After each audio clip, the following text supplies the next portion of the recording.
இயேசு கிறிஸ்துவில் பிரியமான சகோதர சகோதரிகளே, இன்றைய நற்செய்தி மத்தேயு 11:28-30 வசனத்திலே, சுமை சுமந்து சோர்ந்திருப்பவர்களே எல்லோரும் என்னிடம் வாருங்கள், நான் உங்களுக்கு இளைப்பாறுதல் தருவேன் என்கிறார் ஆண்டவர். நமது வாழ்க்கை சுமைகள், மனச்சுமைகள் எல்லாம் விடுத்து என்னில் ஓய்வு கொள்ளுங்கள் என்று இயேசு விடுக்கும் ஒரு அழகான அற்புதமான அழைப்பு தான் இது. நாம் எப்பொழுதெல்லாம் ஆன்மீக பலகீனத்தில் சோர்ந்து இருக்கின்றோமோ அப்பொழுதெல்லாம் ஆண்டவர் என்னோடு இளைப்பாற வாருங்கள் என்கிறார். இவ்வாறு அவருடைய சுமையை, அழைப்பை ஏற்கும் பொழுதெல்லாம் நம் வாழ்வின் உண்மையான மன அமைதியை, இளைப்பாற்றியை அடைய முடியும். 3 வழிகளில் இயேசுவின் இளைப்பாற்றியை அடைய முடியும். 1.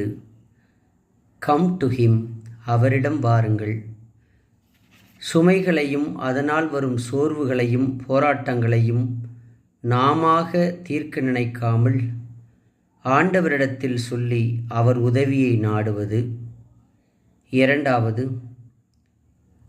அவர் சுமையை சுமப்பது.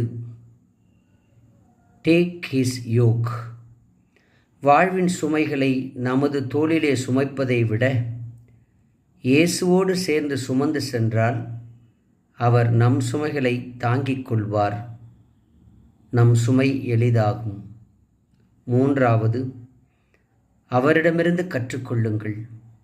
Learn from him. பெருமையும் என்னாலே முடியும் என்ற மனநிலையையும் விட்டுவிட்டு இயேசுவைப் போல் சாந்தமும் தாழ்ச்சியும் உள்ளவர்களாக இருக்க கற்றுக்கொள்ள வேண்டும். ஏன் அவரின் சுமை எளிதாக உள்ளது?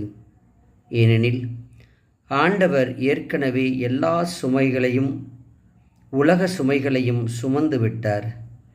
எனவே அவர் தரும் சுமை எளிது. ஆகவே தான் ஆண்டவர் சொல்கிறார், சுமை சுமர்ந்து சோர்ந்திருப்பவர்களே எல்லோரும் என்னிடம் வாருங்கள், உங்களுக்கு நான் இளைப்பாற்றி தருவேன் என்று சொல்லுகிறார். ஆண்டவரிடத்திலே நம்பிக்கை கொள்ளுவோம். அவரை நம்முடைய பங்காளியாக ஏற்றுக்கொள்ளுவோம். நம் சுமைகளை அவரோடு சேர்ந்து சுமப்போம்.